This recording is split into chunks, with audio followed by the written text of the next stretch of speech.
Hello everyone, मैं Lavkush Upadhyay biology faculty at Dakshina स्वागत करता हूं आप सभी का दक्षिणा ई लर्निंग प्लेटफॉर्म पर। तो आज का जो हमारा टॉपिक है lecture number 5 of environmental issues, जिसमें कि I am going to discuss about the algal bloom. इसके बाद I will discuss about the solid waste pollution. इसके अलावा I will discuss about the ecosan. Is that clear? तो everything I will discuss in detail today. Is that clear to all of you? So today I am going to start from algal bloom right now. तो algal bloom exactly है क्या? Algal bloom मतलब excessive growth of algae, right? Excessive growth of algae और blue green algae in polluted water body.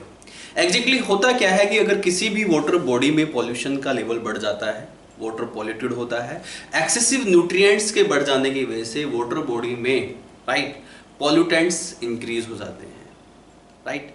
तो pollutants increase आते हैं और ये पॉल्यूटेंट्स में भी हाईली न्यूट्रिटिव, एक्सेसिव न्यूट्रिटिव होते हैं। तो एक्सेसिव न्यूट्रिएंट्स की वजह से यहाँ पे if excessive nutrients will be there in water body then what will happen, right? तो यहाँ पे एल्गी और ब्लू ग्रीन एल्गी ये इस तरह के कंपोनेंट्स जो हैं यहाँ पे बढ़ जाते हैं, जिसकी वजह से यहाँ वाटर बॉडी हाईली कंटेमिनेटेड हो जाती है। एल्गल ब्लूम आप इसको बोलते हैं। एल्गल ब्लूम का मतलब ये है एक्सेसिव एल्गी ग्रोथ।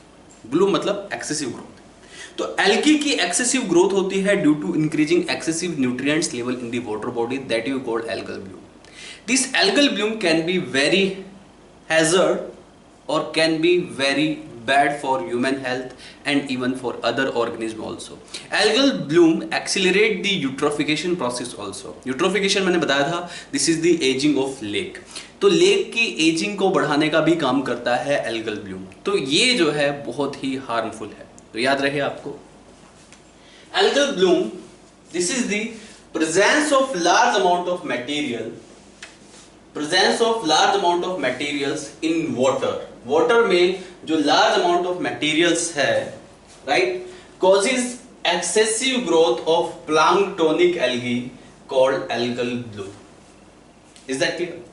देखिए यहां पे क्या लिखा है, presence of large amount of materials. अगर किसी भी वाटर बॉडी में लार्ज अमाउंट ऑफ मटेरियल्स होते हैं, presence of large amount of materials in water causes excessive growth of planktonic algae called algal bloom. तो प्लैंक्टोनिक एल्गी एक्सेसिव डेवलप हो जाती है, एक्सेसिवली डेवलप होती है due to presence of large amount of materials. तो large amount of materials के present होने की वजह से वाटर बॉडी में causes excessive growth of planktonic algae that you called algal bloom. Imparts a distinct color to the water bodies. इसकी वजह से आपने देखा होगा कि वाटर बॉडीज में एक डिस्टिंक्ट कलर आ जाता है। जनरली एक जो फ्रेश वाटर होता है, एक जो प्योर वाटर होता है, जो पॉल्यूटेंट वाटर नहीं होता है, तो उसमें इस तरह के कुछ कलर डेवलप नहीं होते हैं। लेकिन जहां पे एल्गल ब्लूम की ग्रोथ हो जाती है, आपने देखा होगा कि water body very bluish in colour, blue और ग्रीन टाइप की हो जाती है। Is that clear to all of you? यानी कि उसमें जो है थोड़ा नीला बना जाता है, थोड़ा ब्लूइश एंड ग्रीन टाइप की जो वाटर बॉडी है, यानी कि उसमें जो है एल्गल ब्लूम है। तो ये वाटर कलर को बदल देता है। तो impart a distinct color to the water bodies, causes deterioration of water quality. ये जो है वाटर क्वालिटी को deteriorate कर देता है, deterioration of water quality and fish mortality. तो एल्गल ब्लूम की वजह से अगर एक्सेसिव एल्गी ग्रोथ है, ग्रोथ ऑफ एल्गी ज्यादा है, तो उसकी वजह से वाटर में जो डिजोल्व ऑक्सीजन है उसका लेवल रिड्यूस हो जाता है। और डिजोल्व ऑक्सीजन की कमी की वजह से वहां पे सर्वाइव करने वाले जो अदर एनिमल्स या प्लांट्स हैं, राइट, खासकर एनिमल्स, तो जू प्लांक्टन जिनको आप बोलते हैं, राइट, या फिश वहां पे जो सर्वाइव कर रही है, उनकी डेथ के चांसेस पॉसिबल होते हैं। और कुछ एल्गी तो ऐसे होते हैं जो कि हार्मफुल केमिकल्स रिलीज करते हैं, टॉक्सिक केमिकल्स रिलीज करते हैं। अगर उस वाटर को कोई भी एनिमल कंज्यूम कर लेता है तो उससे उसकी डेथ भी हो सकती है। तो वाटर में टॉक्सिक लेवल बढ़ जाने की वजह से, वाटर में पॉइजनस लेवल बढ़ जाने की वजह से वहां पे सर्वाइव करने वाले जो एक्वेटिक एनिमल्स हैं उनकी डेथ भी पॉसिबल है, जिससे कि उस वाटर बॉडी में बायोडाइवर्सिटी रिड्यूस हो जाती है। तो ब्लूम फॉर्मिंग एल्गी माइक्रोसिस्टिस। तो यहां पे जो ब्लूम फॉर्मिंग एल्गी का एग्जांपल है माइक्रोसिस्टिस, याद रखिएगा इस एग्जांपल को, this is very important, can frame in your exam. तो माइक्रोसिस्टिस एल्गी जो है वो ब्लूम फॉर्मेशन करती है, यानी कि एक्सेसिव ग्रोथ ऑफ एल्गी। तो एक्सेसिव ग्रोथ ऑफ एल्गी या ब्लूम एल्गल ब्लूम फॉर्मेशन करता है ये माइक्रोसिस्टिस जो यहाँ पे एल्गी है। तो microcystis externally toxic to human being, ये ह्यूमन बीइंग्स के लिए एक्सटर्नली टॉक्सिक है और एनिमल्स के लिए भी टॉक्सिक है। This is very toxic for the human beings and even animals also. तो एनिमल्स और ह्यूमन बीइंग्स के लिए ये हाईली टॉक्सिक है, राइट? Is that clear? ये जो माइक्रोसिस्टिस है, तो माइक्रोसिस्टिस एल्गल ब्लूम में बनाती है और ये एक हाईली टॉक्सिक मानी जाती है algae. Is that clear to all of you? समझ आया नहीं आया? So this is highly toxic, externally toxic to humans and animals. तो ह्यूमन बीइंग्स एंड एनिमल्स के लिए बहुत ही टॉक्सिक माना जाता है माइक्रोसिस्टिस को। सो this is all about algal Bloom. यहाँ पे एक पॉइंट आप और लिखिएगा कि ये जो है एक्सेलरेट द यूट्रोफिकेशन प्रोसेस। यहाँ पे एल्गल ब्लूम की वजह से यूट्रोफिकेशन प्रोसेस, जो लेक है, लेक का जो एजिंग प्रोसेस है वो फास्ट हो जाता है। इसके बाद यहाँ पे कुछ हैवी मेटल्स की भी हम बात करते हैं। वाटर पॉल्यूशन में के लिए रिस्पॉन्सिबल होते हैं कुछ हैवी मेटल्स। कुछ इंडस्ट्रियल एफ्लुएंट्स में ये हैवी मेटल्स रिलीज होते हैं और ये हैवी मेटल्स जब रिलीज होने के बाद ये जो है वाटर बॉडी के अंदर मिल जाते हैं, right? When these will introduce in the water body, water become very polluted. इसके कुछ एग्जांपल्स है, जैसे कि एक एग्जांपल मैं आपको बता रहा हूँ, मरकरी कंटेमिनेशन हो जाता है। मरकरी जो है, when the mercury is heavy metal, when the mercury will mix with the water, addition of mercury with the water become very polluted and that cause of biomagnification। मैंने बताया कि कुछ ऐसे केमिकल होते हैं जो कि नॉन बायोडिग्रेडेबल है, राइट? हैवी मेटल्स भी ऐसे ही केमिकल्स की कैटेगरी में आते हैं जो कि नॉन बायोडिग्रेडेबल सब्सटेंस है। तो non biodegradable substance easily decompose नहीं हो पाते हैं। If the non biodegradable substances will not easily decompose, in that case that results biomagnification, जिसकी वजह से बायोमैग्निफिकेशन हो जाती है। Are you getting on not? यानी कि यहाँ पे जो कंटेमिनेटेड जो मरकरी है, if it will add to the water, अगर ये वाटर बॉडी के अंदर ऐड हो जाती है तो mercury can taken by the aquatic animals, खासकर fish, right? And that fish will eaten by human being can cause of a disease that you called Minamata disease. तो यहाँ पे मरकरी कंटेमिनेशन से एक डिजीज होती है Minamata disease. This question is very important, can frame in your exam. Minamata disease इसलिए बोलते हैं, जापान में एक सिटी है जिसका नाम है मिनिएमेटा। इस बीमारी को, मरकरी कंटेमिनेशन की इस बीमारी को सबसे पहली बार मिनिएमेटा सिटी में देखा गया 1956 में। तो 1956 में काफी सारे लोगों की डेथ हुई just because of mercury contaminated consuming fish, right? तो मरकरी कंटेमिनेटेड फिश को कंज्यूम करने की वजह से वहां पे काफी सारे लोगों की जानें गई। क्यों? क्योंकि उन्होंने जो है उस फिश को कंज्यूम किया। तो मिनिएमेटा एक सिटी का नाम है जापान में, राइट? उसके बिहाफ पे इस बीमारी को मिनिएमेटा डिजीज कहते हैं, क्योंकि पहला केस वहीं पे रिपोर्ट हुआ था। वहां पे एक मिनिएमेटा बे भी है, बे ऑफ मिनिएमेटा। तो बे ऑफ मिनिएमेटा में सर्वाइव करने वाली जितनी भी फिश थी वो सब मरकरी कंटेमिनेटेड थी।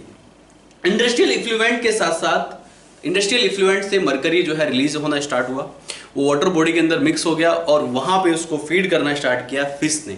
और उस फिश को वहाँ पे सर्वाइव करने वाले जो लोकल पीपल हैं, जो लोकेलिटी है, लोकल में जो लोग सर्वाइव करते हैं, उन्होंने उसको फीड किया and they started to suffer from Minamata disease, mercury contamination. Mercury अगर हमारी बॉडी के अंदर जाता है by any mean, is that clear all of you? Mercury अगर हमारी बॉडी के अंदर जाता है, राइट? ऐसे ही केस 1972 या 1973 के आसपास की बात है ये। इराक में मरकरी कंटेमिनेटेड पेस्टिसाइड्स का इस्तेमाल किया गया एंड उसको स्प्रे किया गया व्हीट ग्रेन्स, व्हीट जो क्रॉप होती है उसमें स्प्रे किया गया। व्हीट ने उस मरकरी को एब्जॉर्ब कर लिया, राइट? और उस मरकरी को एब्जॉर्ब करने के बाद now the wheat become mercury contaminated, और उस व्हीट को फीड करके लगभग 3 से 4 हज़ार लोगों की जाने गई। Is that clear to all of you? तो यहाँ पे भी ऐसे ही कुछ मिनिएमेटा डिजीज में भी ऐसे ही कुछ है कि contaminated fish, mercury contaminated fish को फीड करने से लगभग वहाँ पे करीब लगभग 2000 लोगों की जाने की 1956 में उन फिश को कंज्यूम करने की वजह से। क्योंकि मरकरी हमारी बॉडी में जाता है तो वो कोई भी एंजाइम हमारी बॉडी में मरकरी को डिस्ट्रॉय नहीं कर सकता है या डाइजेस्ट नहीं कर सकता है, तो वो हमारे ब्रेन में या जो हमारा जो नर्वस सिस्टम है उसमें उसका एक्युमुलेशन स्टार्ट हो जाता है। तो ये खासकर जो प्राइमरीली अफेक्ट करता है मरकरी, वो आपके नर्वस सिस्टम को अफेक्ट करता है, जिसकी वजह से पैरालिसिस की प्रॉब्लम होती है। Is that clear? बॉडी की मूवमेंट रुक जाती है, the person will not able to even speak, वो अच्छे से बोल भी नहीं पाता है, राइट। हाथ पैरों की मूवमेंट रुक जाती है, इवन कोमा और even death also may occur in several cases. Is that clear all of you? तो ये मिनीमेटर डिजीज। ऐसे ही दूसरा एग्जांपल है यहाँ पे कैडमियम। कैडमियम, राइट, कैडमियम भी पहली बार इसके जो केसेस हैं वो जापान में ही मिले 1912 में। कैडमियम की वजह से एक बीमारी को ऑब्जर्व किया गया जिसको आप इटाई या आउच आउच डिजीज भी बोल देते हैं। तो कैडमियम क्या हुआ, कैडमियम कंटेमिनेटेड फूड को कंज्यूम करने की वजह से, कैडमियम कंटेनिंग वाटर को कंज्यूम करने की वजह से, कैडमियम की वजह से क्या हुआ कि कैडमियम के अंदर एक प्रॉपर्टी होती है, वो बॉडी के बोन्स के कैल्शियम को रिप्लेस कर देता है, जिससे बोन्स जो है वीक हो जाती है, फ्रेजाइल हो जाती हैं, फ्रैक्चर्स के ज़्यादा चांसेस होते हैं। Is that clear to all of you? और सिवरल जो सीवियर पेन होता है बोन्स में, even muscles also, muscles get also affected in ouch ouch disease. तो इटाई डिजीज कैडमियम की वजह से होता है, क्योंकि कैडमियम बॉडी की कैल्शियम को रिप्लेस कर देता है और कैल्शियम रिलेटेड सारी प्रॉब्लम्स डेवलप होने लग जाती है, खासकर यहाँ पे स्केलेटल डिफॉर्मिटीज हो जाती है इटाई डिजीज में। ऐसी एक तीसरा एग्जाम्पल है कॉपर। कॉपर कंटेमिनेशन से हाइपरटेंशन होता है, यूरेमिया की प्रॉब्लम हो जाती है। लेड की वजह से डैमेज होता है liver, brain and kidney. Liver, brain and kidney. कुछ टाइम पहले, करीब 2-3 साल पहले आपने सुना होगा कि मैगी में एक जो मैगी हम फीड करते हैं, जनरली बच्चों को बहुत पसंद आती है मैगी, तो जो मैगी है उस मैगी में लेड के कंटेमिनेशन देखने के लिए मिला, ये ऐसा माना जाता है, राइट। तो उसको कुछ टाइम के लिए बैन कर दिया गया, क्योंकि लेड जो है वो बहुत ही हार्मफुल है हमारे लिए।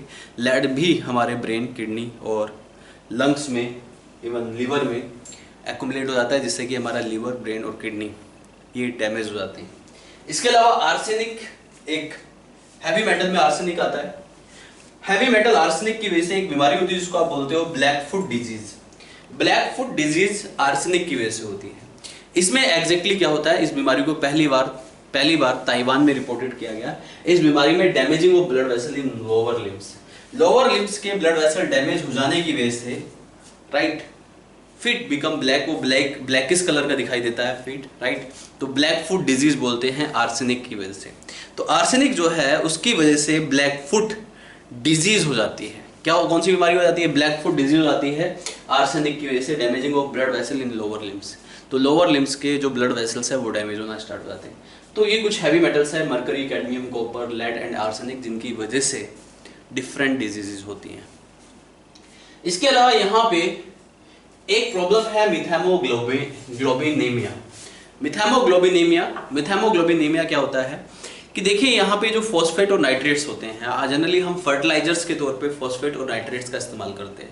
हम एज ए फर्टिलाइजर्स फॉस्फेट्स और नाइट्रेट्स का तो इस्तेमाल करते हैं। अगर ये नाइट्रेट्स किसी भी तरीके से, राइट, वाटर को पॉल्यूटेड कर देता है, फॉस्फेट और नाइट्रेट्स जो होते हैं, जो जनरली एज ए हम फर्टिलाइजेशन करते हैं, अपने एज ए फर्टिलाइजर्स हम अपने क्रॉप फील्ड्स में इस्तेमाल करते हैं इनको। तो if we use these fertilisers in our crop field like nitrates, like phosphate, तो उस नाइट्रेट्स की वजह से क्या होता है ये आपको पता होना चाहिए। जो नाइट्रेट्स है वो नाइट्रेट जो है वाटर को पॉल्यूटेड बना देते हैं, और वाटर को पॉल्यूटेड बनने की वजह से जब उस नाइट्रेट को कोई एनिमल फीड करता है, राइट, यानी कि जब उस कंटेमिनेटेड वाटर को किसी एनिमल ने फीड किया, तो उसकी बॉडी में जाने के बाद कुछ बैक्टीरिया होते हैं हमारी बॉडी के अंदर, एनिमल्स की बॉडी के अंदर, उस नाइट्रेट को नाइट्राइट में कन्वर्ट कर देते हैं। अब वो नाइट्राइट जो है वो हीमोग्लोबिन के साथ बाइंड हो जाता है, तो यहाँ पे हीमोग्लोबिन नहीं बचता है बॉडी में, क्योंकि हीमोग्लोबिन को कौन बाइंड कर गया हीमोग्लोबिन के साथ? नाइट्राइट्स। तो ऑक्सीजन के ट्रांसपोर्ट में प्रॉब्लम आती है। अगर नाइट्राइट्स हीमोग्लोबिन के साथ बाइंड कर गया तो ऑक्सीजन कहाँ बाइंड करेगी? तो ऑक्सीजन का ट्रांसपोर्टेशन कैसे होगा? तो सफोकेशन जैसी प्रॉब्लम होती है, बॉडी के अंदर ऑक्सीजन लेवल रिड्यूस हो जाता है, राइट। तो ये सारी प्रॉब्लम्स डेवलप हो जाती है। इस कंडीशन को आप मिथाइमोग्लोबिनीमिया कहते हैं, मिथाइमोग्लोबिनीमिया। तो methaemoglobinaemia, fertilisers like nitrates and phosphates are also a source of water pollution. तो fertilizers like nitrates, like phosphates are source of water pollution, as I already told you. When such water is used by animal, जब ये पानी animals द्वारा use किया जाता है, the nitrates of polluted water become reduced to toxic nitrite. तो जो nitrates है of polluted water become reduced to toxic nitrates. तो नाइट्रेट्स नाइट्राइट में कन्वर्ट हो जाता है और नाइट्राइट में कन्वर्ट होने के बाद in the body by intestinal bacteria, right. तो इंटेस्टिनल बैक्टीरिया, मैंने बताया कि नाइट्रेट्स और फॉस्फेट्स वाटर पॉल्यूशन करते हैं और वो polluted water when consumed by the animals, तो वो वाटर जब इंटेस्टाइन में जाता है तो इंटेस्टिनल बैक्टीरिया उस नाइट्रेट को नाइट्राइट में कन्वर्ट कर देते हैं। अब नाइट्राइट क्या करेगा, listen carefully. Now this nitrites combined with haemoglobin, ये नाइट्राइट्स हीमोग्लोबिन के साथ कंबाइन होता है and cause a series of disease methaemoglobinaemia, और जिसकी वजह से एक बीमारी हो जाती है जिसको आप बोलते हो methaemoglobinaemia, right. Nitrites combined with haemoglobin and cause a series of disease जिसको आप मिथेमोग्लोबिनीमिया कहते हैं, right. It reduces oxygen carrying capacity of blood, ये ब्लड की ऑक्सीजन कैरिंग कैपेसिटी को रिड्यूस कर देता है। मिथेमोग्लोबिनीमिया की वजह से ब्लड की ऑक्सीजन कैरिंग कैपेसिटी रिड्यूस हो जाती है, और ब्लड की ऑक्सीजन कैरिंग कैपेसिटी जब रिड्यूस हो जाती है तो damage respiratory and vascular system, तो रेस्पिरेटरी और vascular system and some time cause suffocation also, तो सफोकेशन भी हो जाती है, राइट। तो ये है मिथेमोग्लोबिनीमिया। तो सिंपल सी बात है, नाइट्रेट्स जो है वाटर को पॉल्यूटेड बनाता है, उस वाटर को एनिमल कंज्यूम करते हैं और वही नाइट्रेट जब एनिमल की इंटेस्टाइन में एंटर करता है उस नाइट्रेट को इंटेस्टिनल बैक्टीरिया नाइट्राइट में कन्वर्ट कर देते हैं, and when that nitrite will combined with haemoglobin, right, then no free haemoglobin will be there and oxygen transportation will not take place. Oxygen carrying capacity will reduce. If the oxygen carrying capacity will reduce of the body, then suffocation problem will be developed. Is that clear to all of you? That you called methemoglobinemia. Is that clear? इसके बाद बात करते हैं, देखिए कुछ यहाँ पे कुछ important points और लिखे हैं, right? E. coli. E. coli एक pollution indicator है, right? Pollution indicator E. coli को कैसे मानते हैं? अगर water body में large amount of E. coli bacteria मिलते हैं, it means that water is polluted by large amount of fecal matter. E. coli bacteria ये शो करता है कि वाटर कितना पॉल्यूटेड है फीकल मैटर से। फीकल मैटर की वजह से E. coli बैक्टीरिया ज़्यादा होते हैं और वो इंडिकेट करता है कि this water is highly polluted by faecal matter. तो फीकल मैटर के द्वारा ये वाटर जो है बहुत ही ज़्यादा पॉल्यूटेड है अगर वहाँ पे E. coli बैक्टीरिया पाए गए। आपको पता होना चाहिए हमारी जो गट होती है इंटेस्टाइन, उसमें E. coli बैक्टीरिया होता है, तो फीकल मैटर के साथ E. coli बैक्टीरिया निकलेगा और जितना ज़्यादा फीकल मैटर होगा उतना ज़्यादा E. coli बैक्टीरिया, यानी कि जितना ज़्यादा E. coli बैक्टीरिया उतना ज़्यादा faecal matter. So you can easily confirm by the presence of E. coli bacteria that water is heavily polluted by the fecal matter. तो E. coli indicate water pollution by fecal matter. तो E. coli जो है वो indicate करता है water pollution को by faecal matter. Annelid worms जिसका नाम है ट्यूबीफैक्स, ऐसे ही काइरोनोमस लार्वा। तो एनिलिड वॉर्म और काइरोनोमस लार्वा ये दोनों भी पॉल्यूटेड वाटर को इंडिकेट करते हैं, तो ये बात आपको याद रहे। तो E. coli indicate water pollution by faecal matter, annelid worm जिसको ट्यूबीफैक्स बोलते हैं, काइरोनोमस लार्वा, इन दोनों को भी एज ए पॉल्यूशन इंडिकेटर माना जाता है क्योंकि ट्यूबीफैक्स और काइरोनोमस लार्वा भी पॉल्यूटेड वाटर में ज्यादा होता है, ठीक है। तो ये इंफॉर्मेशन आपको याद रखनी है, it can frame as question in your exam, right. So this is all about water pollution. Now finally I am going to discuss about the case study of waste water treatment. ये जो case study of waste water treatment है, this is also given in your NCERT book.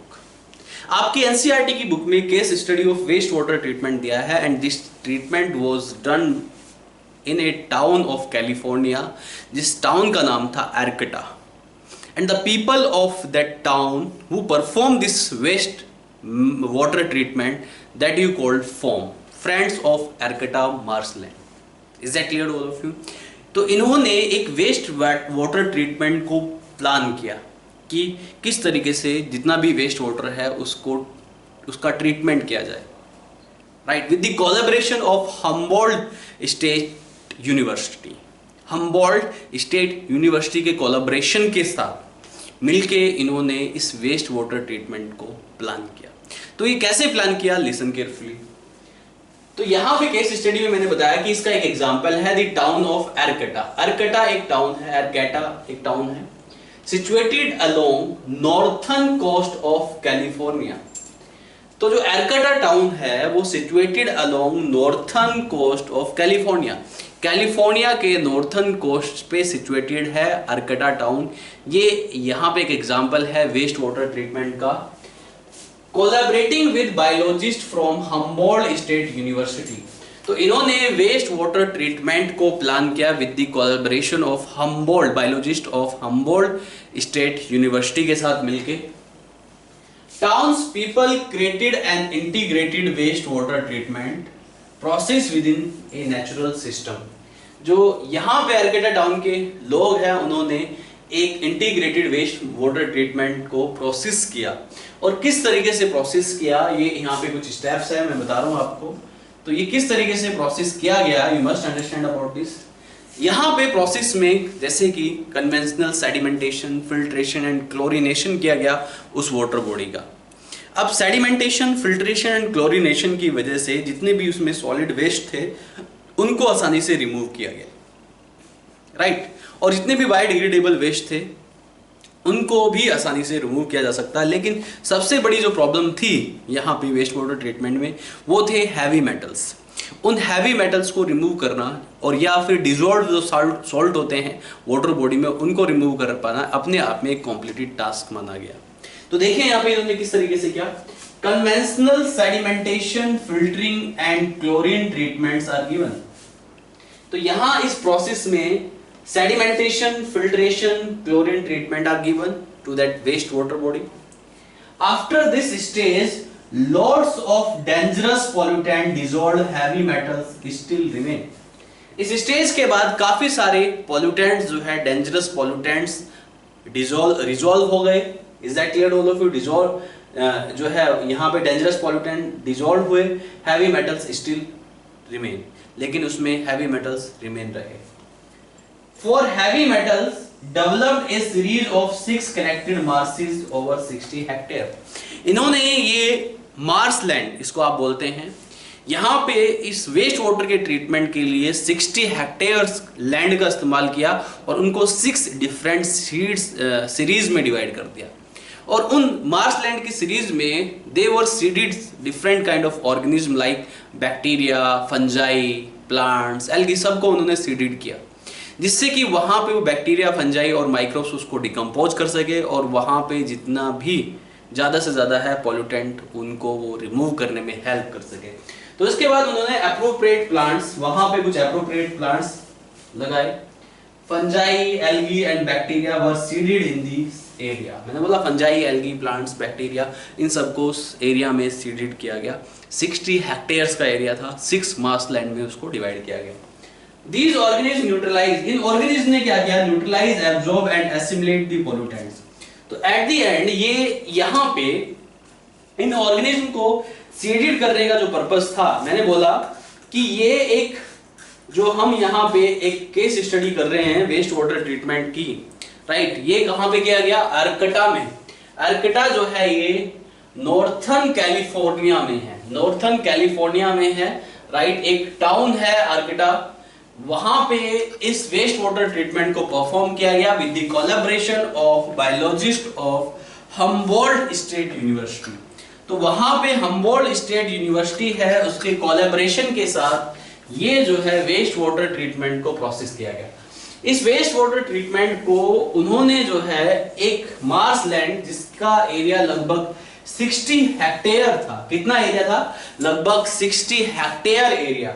तो 60 hectare area को उन्होंने 6 different series में divide किया और इन 6 different series में डिवाइड करने के बाद कुछ प्रोसेस परफॉर्म किए और इन प्रोसेस में उन्होंने क्या क्या किया, सबसे पहले उन्होंने मतलब एक सिंपल तरीके से वाटर को पॉल्यूशन फ्री बनाने की कोशिश की, सेडिमेंटेशन, फिल्ट्रेशन, क्लोरिनेशन। उसके बाद उस 60 हेक्टेयर लैंड को 6 सीरीज में डिवाइड किया गया, और उन 6 सीरीज में डिवाइड करने के बाद वहां पे seeded different plants, different animals, different plants, bacteria, fungi, algae, इन सबको सीडेड किया गया, जिससे कि इन ऑर्गेनिज्म ने क्या किया, उन पॉल्यूटेंट्स को न्यूट्रलाइज करने की कोशिश की, एब्जॉर्ब किया और उनका एसिमिलेशन किया, और वाटर बिकम लीस्ट पॉल्यूटेड, और वाटर को पूरी तरीके से क्लीन कर दिया गया। राइट, बात समझ में आ रही है? बात समझ में आई? तो ये यहां पे एक प्रोसेस था। Right, this is the case study of waste water treatment. ठीक है, और यहां पे ग्रुप ऑफ आर्कटा पीपल, तो आर्कटा के लोगों को हमने यहां पे क्या किया, क्या बोलते हैं हम इनको, फॉर्म का मतलब है फ्रेंड्स ऑफ आर्कटा मार्शलैंड। तो फॉर्म का यहां पे क्या मतलब है, फ्रेंड्स ऑफ आर्कटा मार्शलैंड। तो फ्रेंड्स ऑफ आर्कटा मार्शलैंड हम इनको बोलते हैं। Is that clear? जिन्होंने ये प्रोसेस को परफॉर्म किया। तो ऐसी ही एक केस स्टडी और मैं आपको बताता हूं, इको सैंड टॉयलेट। याद रहे, another important topic is eco sand toilet. This is another case study. Eco sand toilet, यहां पे इको सैंड टॉयलेट को आप ड्राई टॉयलेट भी कहते हैं।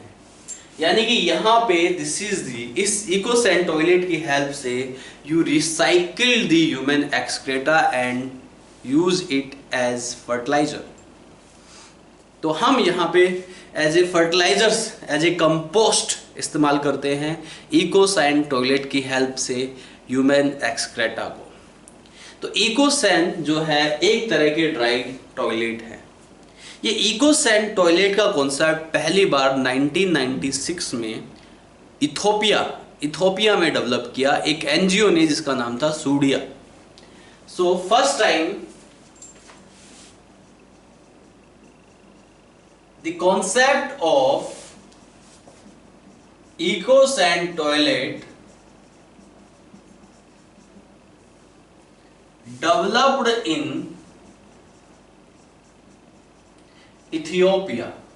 तो इथियोपिया एक कंट्री थी, वहां पे 1996 में इस कॉन्सेप्ट को डेवलप किया गया। यानी कि यहां पे इस प्रोग्राम को चलाया गया बाय एनजीओ, जो कि एक एनजीओ थी जिसका नाम था सूडिया। तो सूडिया नाम की एनजीओ ने इस कॉन्सेप्ट को डेवलप किया। This eco sand toilet work on the principle of ecological sanitation. Ecological sanitation का मतलब क्या है, recycle the excreta, right, for the growth, for increasing crop production. तो क्रॉप प्रोडक्शन को बढ़ाने के लिए एक्सक्रेटा का इस्तेमाल किया जाता है, इसे आप इकोलॉजिकल सैनिटेशन कहते हैं। सो ये जो इको सैंड टॉयलेट है, work on the principle of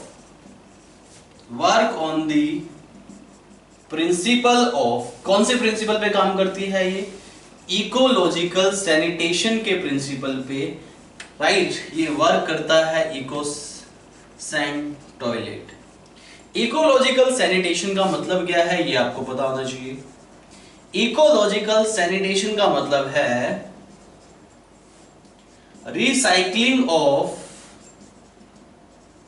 recycling और हैंडलिंग ऑफ ह्यूमन एक्सक्रेटा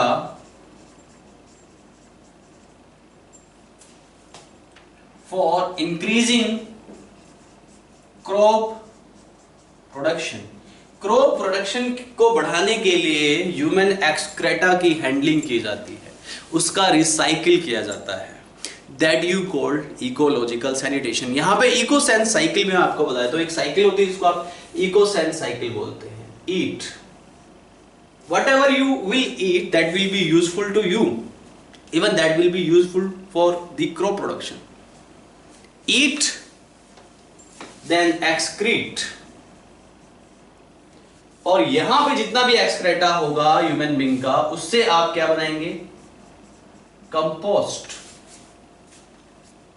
जितना भी हमारा एक्सक्रेटर है, जितना भी हमारा फीकल मैटर है, उसको ड्राई होने के बाद वो कंपोस्ट में कन्वर्ट होता है, उसकी कंपोस्टिंग हो जाती है। उस कंपोस्ट को आप इस्तेमाल करते हैं क्रॉप प्रोडक्शन को बढ़ाने के लिए। तो this compost is highly nutritive and it increase the fertility power of soil. तो ये यहाँ पे फर्टिलिटी ऑफ सॉइल को इंक्रीज करता है। तो फर्टिलिटी ऑफ सॉइल को बढ़ाने का काम करता है ये कंपोस्ट, और जिसकी वजह से क्रॉप प्रोडक्शन जो है इंप्रूव हो जाता है। Crop production increase and then that crop will eat then again excrete. ये इकोसेन साइकिल है, राइट। तो यहां पे ये स्पेशल टाइप के टॉयलेट होते हैं। इन टॉयलेट में जनरली वॉशिंग मना होता है, वो प्रोहिबिटेड होती है। Washing is not allowed in that toilet.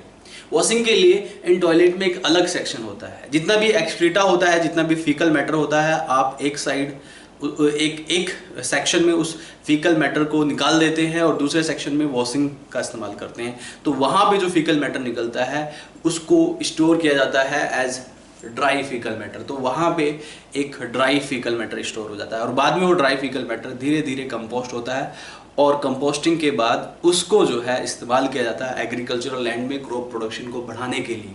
तो ये इकोसैन टॉयलेट है, इको फ्रेंडली हैं ये टॉयलेट्स, राइट। और यहाँ पे इकोसैन टॉयलेट का इंडिया में सबसे ज़्यादा इस्तेमाल किया जाता है केरला में। इवन श्रीलंका में भी इकोसैन टॉयलेट का इस्तेमाल किया जाता है क्रॉप प्रोडक्शन को बढ़ाने के लिए, सॉइल की फर्टिलिटी पावर को इम्प्रूव करने के लिए। ये कंप्लीटली हाइजीनिक प्रैक्टिस है, एग्जैक्टली हाइजीनिक प्रोसेस है एंड पब्लिक वेल्थ के लिए बहुत ही अच्छा है। Is that clear to all of you? समझ आया?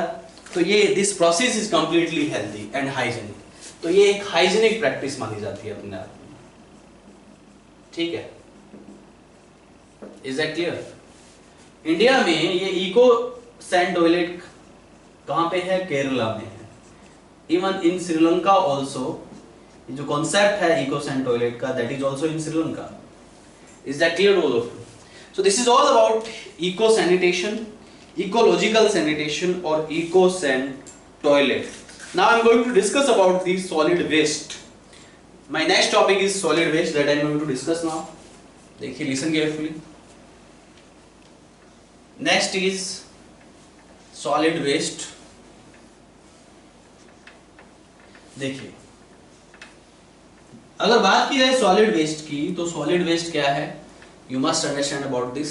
ध्यान दीजिए, होप आपने लिख लिया होगा पूरा पोर्शन, ठीक है? तो उसको हम साफ कर देते हैं। देखिए, इसके बाद हम बात करते हैं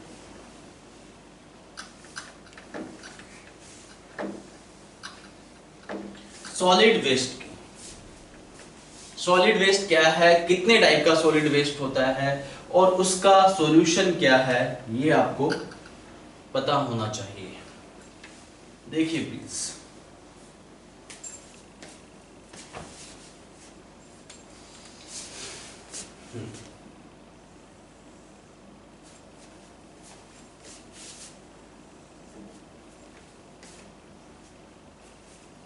solid waste. What is solid waste? Solid waste क्या होता है? सॉलिड वेस्ट में काफी सारे एग्जांपल्स हैं। पेपर है, क्लॉथ है, प्लास्टिक बोटल्स हैं, right? There are so many examples of solid waste. यानी कि something the waste which go out in trash, that you called solid waste. The waste which go out in trash, यानी कि जितना भी कूड़ा है वो सब आपका सॉलिड वेस्ट है, राइट? इसमें इंक्लूड हो सकते हैं इसके example like plastic bottles, bags, right? इसके अलावा पेपर्स, इसके अलावा क्लॉथ्स, जो वेस्टेड क्लॉथ्स होते हैं। इसके अलावा यहां पे animal waste and plant waste etcetera etcetera, ये सब सॉलिड वेस्ट की कैटेगरी में आते हैं। और ये सॉलिड वेस्ट है, इनके जो सोर्सेज हैं, so something that the waste which go out in trash that you called solid waste. इसके जो सोर्सेज हैं, सोर्सेज में भी सबसे जो बड़ा सोर्स होता है ये हाउस होल्ड हो सकते हैं, हॉस्पिटल से निकल सकते हैं, स्कूल से निकल सकते हैं, कॉलेजेस, लाइब्रेरीज,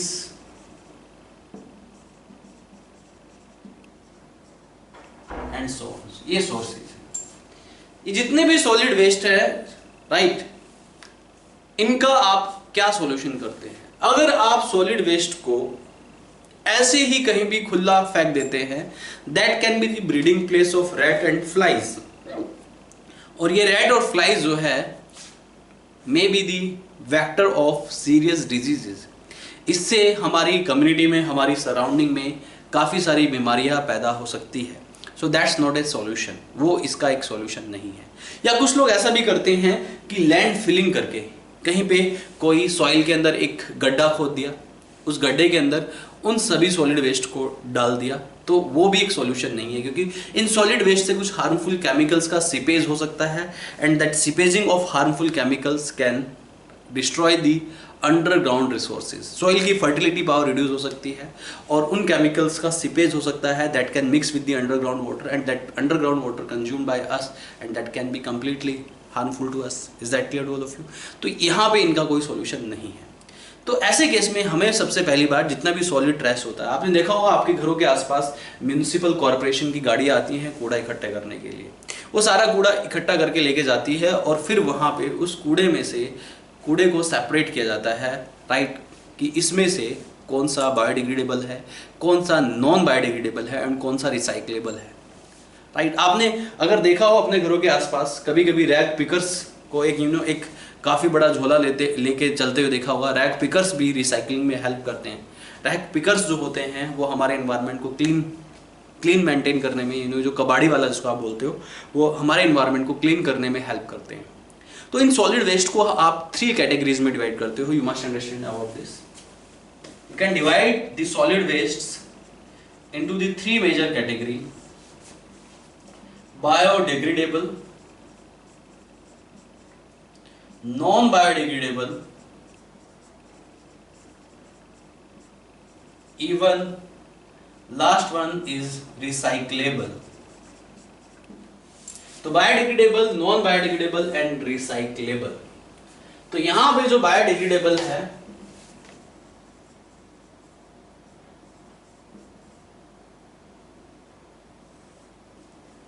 बायोडिग्रेडेबल वेस्ट का क्या होता है, यानी कि इसको जनरली इसका जो सॉल्यूशन है, that should be dumped in the pit of soil. Soil में, मिट्टी में गड्ढा खोद के इनको डाल दीजिए, and left them for natural breakdown, और उनको ब्रेकडाउन के लिए छोड़ दीजिए। तो ये हमारे इन्वायरमेंट के लिए बड़ी प्रॉब्लम नहीं है। ये बड़ी प्रॉब्लम तभी होगी जब आप इसको ऐसे ही कहीं पे भी फेंक देंगे। आपने ओपन प्लेस पे कहीं पे भी फेंक दिया इसको, that can be the problem, that can be the breeding place for the flies and the rats, and rats and flies are the vectors of diseases, right. तो उस केस में ये प्रॉब्लम हो सकता है। लेकिन अगर आप इसको कहीं पे गड्ढा खोद के दाब देते हैं, तो माइक्रोब्स जो है इन पे ऑटोमेटिकली एक्शन करते हैं और इसको नेचुरली ब्रेक डाउन करते हैं। So that is not a problem, right. कुछ ऐसे भी होते हैं जो रिसाइक्लेबल होते हैं। रिसाइक्लेबल यानी कि उनको रीयूज किया जा सकता है, उनको रिसाइकिल किया जा सकता है, और रिसाइक्लेबल मटेरियल को generally, these material generally picked by the rag pickers. Is that clear to all of you? तो रिसाइक्लेबल जो सब्सटेंस है कैन रीयूज अगेन, इनको दोबारा से रीयूज किया जा सकता है। Is that clear to all of you? And important role play by, इसमें इंपॉर्टेंट रोल कौन प्ले करता है? Rag pickers. They pick the reusable materials from that solid waste, and that can be reused. Is that clear? Recyclable is not a that much problem. The major problem is non-biodegradable substances. अब third category में आप किसको रखते हैं? Non biodegradable substances को। अभी जो non biodegradable substances है, इसकी वजह से क्या होता है? You must understand about this. Non biodegradable यानी कि this can not easily decomposed by any microbes. Micro organism इनको डिकम्पोज नहीं कर सकते। जैसे कि फॉर एग्जाम्पल प्लास्टिक बैग्स। आपके दिन की शुरुआत प्लास्टिक से होती है, पता आपको, राइट? कभी आप ऑब्जर्व करना, मॉर्निंग से लेके रात तक जब आप सोते हैं तब तक आप कितनी बार आप जो है आपके सराउंडिंग में से जो है आप प्लास्टिक का इस्तेमाल कर लेते हैं। Is that clear all of you? You know, early morning, you know there are so many things of plastic which are made up of plastic, right? आप टीवी देखते हैं, टीवी का रिमोट भी प्लास्टिक से बना है, टेलीविजन की जो स्क्रीन है वो भी प्लास्टिक से बनी। Is that clear? इवन आप प्लास्टिक के बर्तनों का भी इस्तेमाल करते हैं। तो प्लास्टिक के बहुत सारे प्रोडक्ट्स का आप इस्तेमाल करते हैं पूरे दिन भर में। इवन ये जो मार्कर मैं जो इस्तेमाल कर रहा हूँ, this is also made of plastic. माना जाता है कि हमारे प्लेनेट पे टोटल इतना प्लास्टिक है, राइट, कि हम पूरे प्लेनेट को 500 टाइम्स रैप कर सकते हैं उससे। इतना ज़्यादा प्लास्टिक, अगर ये प्लास्टिक ऐसे ही बढ़ता रहा, प्लास्टिक के डिकम्पोजिशन में, राइट, बहुत टाइम लगता है, 500 ईयर्स, 1000 ईयर्स, इस तरीके से वो आसानी से डिकम्पोज नहीं होता है। और इस तरीके से अगर हमारे इन्वायरमेंट में प्लास्टिक का लेवल बढ़ता गया, प्लास्टिक बढ़ती गई, that can be heavily responsible for the pollution for our environment. और हाँ, एक हैवी पॉल्यूशन है प्लास्टिक हमारे इन्वायरमेंट के लिए। इसलिए आपने देखा होगा कई बार किसी भी स्टेट की गवर्नमेंट प्लास्टिक को बैन कर देती है। आप प्लास्टिक के बैग्स का इस्तेमाल करते हैं, आप पॉली बैग्स का इस्तेमाल करते हैं, that is very harmful to us. वो आसानी से डिकम्पोज नहीं होती है। तो ऐसी नॉन बायोडिग्रेडेबल सब्सटेंस के लिए उनको रिप्लेस करना बहुत ज़रूरी है। देखा होगा आपने, कभी कभी अगर आप मार्केट में सामान खरीदने जाते हैं, कहीं पे कुछ स्टेट्स ऐसे हैं जहाँ पे प्लास्टिक को पूरी तरीके से बैन कर दिया गया है, तो वहाँ पे प्लास्टिक के बैग्स के बजाय जूट के बैग्स दिए जाते हैं या कपड़े के बैग्स दिए जाते हैं सामान को कैरी करने के लिए, जिससे कि प्लास्टिक का यूज कम से कम हो सके। जितना ज़्यादा प्लास्टिक का यूज होगा, हमारा इन्वायरमेंट उतना ही ज़्यादा हैविली पॉल्यूटेड हो जाएगा। Plastics are very harmful to us. Is that clear? क्योंकि ये डिकम्पोज नहीं हो पाता है।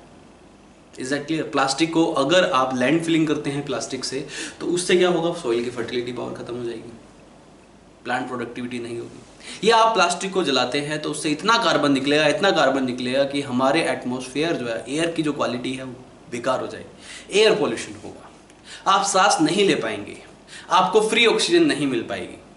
तो plastic is a major matter of concern, जो कि पूरी तरीके से नॉन बायोडिग्रेडेबल है।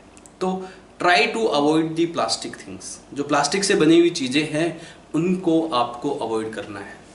Is that clear? Replace them by the use of another thing, right? Suppose that if you are using poly bags, then replace by the bags of jute, by the bags of cloth, because that can easily decompose and that is not heavily polluted, right? That will not heavily polluted to your environment. वो आपके environment को heavily polluted नहीं करेगी, right? तो third type का trash क्या है? Third type का सॉलिड वेस्ट क्या है? Non biodegradable. That is major matter of concern. Non biodegradable substances, इसके कुछ एग्जांपल है, जैसे कि we use polybags, you know, सारी चीजें तो प्लास्टिक में ही पैक होती है। आप बिस्किट का पैकेट खरीदने जाते हैं मार्केट में, प्लास्टिक में पैक है, राइट? आप जो है वेफर्स खरीदने जाते हैं प्लास्टिक के पैकेट्स में, नमकीन खरीदने जाते हैं प्लास्टिक के पैकेट में है, कुछ भी XYZ आप जितनी भी चीजें खरीदते हैं सब कुछ प्लास्टिक में पैक है। But that can cause of heavy pollution to our environment. वो हमारे इन्वायरमेंट को वो हमारे इन्वायरमेंट के लिए हाईली हार्मफुल है। एग्जैक्टली, क्योंकि वो डिकम्पोज ही नहीं होता भाई, है ना? तो एग्जांपल जैसे पॉलीबैग्स वगैरह, तो यहाँ पे and so many things also, और प्लास्टिक ऑब्जेक्ट्स लिख सकते हैं। सच मटेरियल्स शुड बी रिप्लेस्ड। इनको हमें जो है रिप्लेस कर देना चाहिए। Such materials should be replaced by some other materials which can easily decompose. Is that clear to all of you? क्योंकि ये decompose नहीं होता है, right? Replaced by some even strict norms. इनके अगेंस्ट हमें strict norms बनाने चाहिए, penalty लगनी चाहिए, एक हैवी पेनल्टी होनी चाहिए प्लास्टिक के इस्तेमाल करने के लिए, right? Polybags replaced by the jute और क्लॉथ बैग्स, राइट, जिससे कि हम अपने एनवायरनमेंट को प्लास्टिक से बचा सकते हैं, क्योंकि plastic is very harmful to us. Is that clear? इसके बाद, right, this is all about solid waste. Now I am going to discuss about the hospital waste and e waste, so listen carefully. इसके बाद बात करते हैं hospital waste की। Hospital waste, solid waste, जैसे कि मैंने आपको बताया कि कुछ सॉलिड वेस्ट ऐसे भी होते हैं जो कि हॉस्पिटल से निकलते हैं, राइट। ये जो हॉस्पिटल वेस्ट होते हैं, इसमें काफ़ी सारे डिसइंफेक्टेंट्स हो सकते हैं, केमिकल्स हो सकते हैं, इवन पैथोजेनिक माइक्रो ऑर्गेनिज्म भी हो सकते हैं। तो इनको हम जो है खुला नहीं छोड़ सकते हैं, because these can be very dangerous, right. तो ये जो है बहुत ही डेंजरस हो सकते हैं। हॉस्पिटल वेस्ट को जनरली, जो हॉस्पिटल वेस्ट का जो सॉल्यूशन है, a majority of hospital waste are incinerated. इनका इंसिनरेशन किया जाता है, हाई टेम्परेचर पे इनको कंबशन कर दिया जाता है एक डिवाइस की हेल्प से, जिसको आप बोलते हैं इंसिनरेटर्स। तो समझते हैं हॉस्पिटल वेस्ट क्या है। Hospital generate hazards waste. Hospital hazards waste को जनरेट करता है certain disinfectants and other harmful chemicals, right. It also contains some pathogenic microorganisms require careful treatment. इनके ट्रीटमेंट के लिए एक केयरफुल ट्रीटमेंट रिक्वायर्ड होती है हॉस्पिटल वेस्ट के लिए। Use of incinerators is crucial to disposal of hospital waste. यहाँ पे इंसिनरेटर्स का इस्तेमाल किया जाता है हॉस्पिटल वेस्ट को डिस्पोज करने के लिए, याद रहे।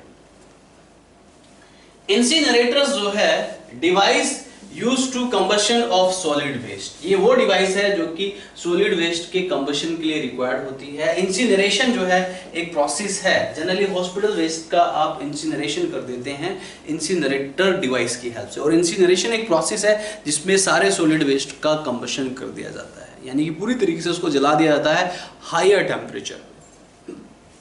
Incineration waste treatment process involve the combustion of organic substances.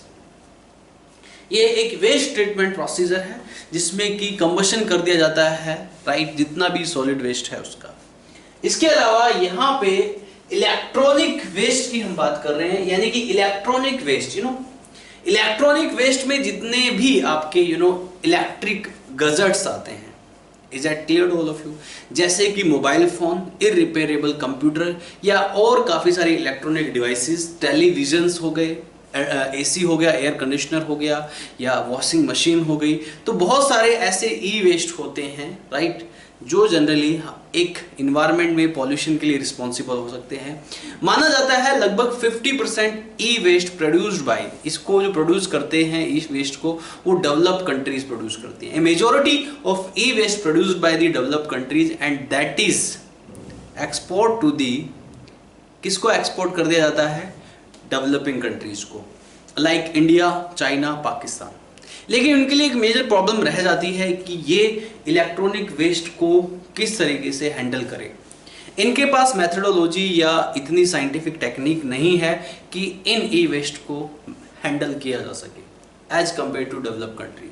तो ये अपने आप में एक बहुत बड़ी प्रॉब्लम है। तो ध्यान दीजिए, ई वेस्ट क्या है?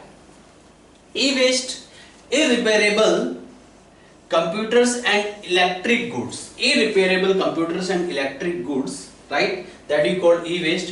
E-waste buried in landfills or incinerated. E-waste को लैंडफिल के अंदर डाल सकते हैं, यानी कि गड्ढा खोद के डाल सकते हैं, या फिर उनका इंसिनरेशन किया जा सकता है। यहाँ पे incineration is better method as compare to landfill, क्योंकि लैंडफिल से भी प्रॉब्लम्स क्रिएट हो सकती है, क्योंकि वहाँ पे उसमें नॉन बायोडिग्रेडेबल मटेरियल भी हो सकता है। Recycling is only solution for the treatment of e-waste. Recycling is the best method for treatment of e-waste. E-waste के treatment के लिए recycling जो है वो सबसे best method consider किया जाता है। 50% e-waste generated by developed countries. लगभग 50% e-waste जो है वो developed countries produce करती हैं and exported to the developing countries like China, India and Japan. China, India और जापान को ये export कर दिया जाता है। Is that clear? वहीं यहाँ पे कुछ मेटल जैसे copper, iron, silicon, nickel and gold recovered during recycling process. तो a majority of e waste को रिसाइकल कर दिया जाता है। Recycling is the best way for the e waste and 50%, this question can frame in your exam, this is very important, कि 50% e-waste generated by developed countries and that exported to the developing countries. Recycling is the best option for the e-waste, क्योंकि e-waste में ये कुछ metals होते हैं, copper है, iron है, silicon है, निकल एंड गोल्ड है, इन सबको रिसाइकल किया जा सकता है। इसके बाद केस स्टडी और रेमेडी फॉर प्लास्टिक वेस्ट। जैसे कि मैंने बोला कि प्लास्टिक जो है ये एक मेजर पॉल्यूटेंट है, यानी कि इन्वायरमेंट के रिडक्शन करने में इसका एक बड़ा रोल है। It play a very big role to reduce the environment. ये हैवीली पॉल्यूटेड है। Is that clear? तो इस तरीके से यहाँ पे केस स्टडी का एग्जांपल लिया गया है रेमेडी फॉर प्लास्टिक वेस्ट, कि प्लास्टिक वेस्ट की रेमेडी क्या हो सकती है। एक 57 इयर्स ओल्ड इंजीनियर जिनका नाम है राइट अहमद खान, राइट, बेंगलोर में इनकी एक मैन्युफैक्चरिंग कंपनी चलती है, राइट। ये जो है प्लास्टिक, ये जो है जनरली जो पॉली बैग्स है, पॉली बैग्स को बनाने का काम करते हैं, राइट। आफ्टर सम टाइम इनको रियलाइज हुआ कि ये रियली हार्मफुल है एनवायरनमेंट के लिए, तो इन्होंने पॉली बैग्स को इकट्ठा करना स्टार्ट किया, उसका पॉली बैंड बनाया। पॉली बैंड एक पाउडर होता है, उस पाउडर को बिटुमिन्स में मिला के right laying down the roads, और रोड्स को बिछवा दिया। और यहाँ पे ये जो रोड बने, ये जो है रोड जो है बेटर क्वालिटी के रोड बने, राइट। इनमें वाटर रेपेलेंट प्रॉपर्टी होती है, तो यहाँ पे इसका इस्तेमाल किया गया। Listen carefully. अहमद खान जो कि 57 ईयर्स ओल्ड एक साइंटिस्ट माने जाते हैं, has been producing plastic sacks। ये क्या प्रोड्यूस करते हैं? प्लास्टिक सैक्स को प्रोड्यूस किया इन्होंने। बेंगलोर में इनकी प्लास्टिक सैक मैन्युफैक्चरिंग कंपनी है और ये प्लास्टिक सैक को प्रोड्यूस करते हैं। अहमद खान नाम के जो साइंटिस्ट है, he realised plastic waste was a real problem. इन्होंने रियलाइज किया कि प्लास्टिक वेस्ट रियल में एक बड़ी प्रॉब्लम है। पॉलीबैंड डेवलप्ड बाय हिज कंपनी, इनकी कंपनी ने अब जो है पॉलीबैंड बनाना स्टार्ट किया। और वो पॉलीबैंड का इस्तेमाल कहाँ हुआ? पॉलीबैंड क्या होता है? This is the fine powder of recycled modified plastic. Plastic को फाइन पाउडर में कन्वर्ट कर दिया गया और उस फाइन पाउडर क्या हुआ? Mix with bitumens that is used to lay roads, और उसको बिटुमिन्स के साथ मिला के रोड बिछाने का काम किया। इसके अलावा in collaboration with RV college, ये काम किसके साथ किया गया? RV college and Bangalore city corporation के साथ मिलकर इन्होंने एक काम किया कि जितनी भी प्लास्टिक थी उसका पाउडर बना के, पॉलीबैंड बना के, बिटुमिन्स के साथ मिला के उसको रोड पे बिछवा दिया। और उससे क्या होगा? Ahmed Khan proved polyblend enhance the bitumens right quality water repellent properties. Bitumens की वाटर रिपेलेंट प्रॉपर्टी, बिटुमिन का इस्तेमाल किया जाता है रोडों को बिछाने के लिए, और प्लास्टिक पाउडर मिलाने से उसकी वाटर रिपेलेंट प्रॉपर्टी बढ़ गई। तो ये रियलाइज किया, यानी कि अपने आप में एक सिग्निफिकेंट यूज है। तो जितना भी प्लास्टिक था उन्होंने क्या काम किया? जो रैग पिकर्स को प्लास्टिक का प्राइस 0.4 रुपीज पर किलोग्राम मिलता था, इन्होंने 6 रुपीज पर किलोग्राम ऑफर करना स्टार्ट किया।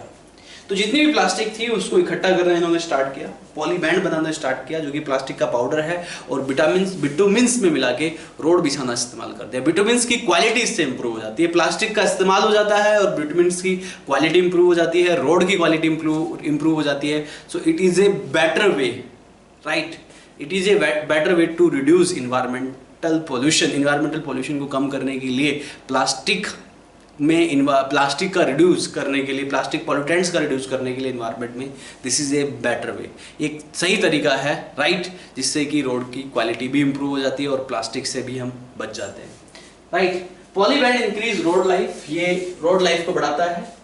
रॉ मटेरियल फॉर पॉलीबैंड्स मैंने बताया plastic film waste, right. Plastic film waste कौन पिक करते हैं? रैग पिकर्स को इन्होंने कितना ऑफर किया? Now Khan offer 6 rupees per kilogram plastic to rag pickers at place of 0.4 rupees per kilogram.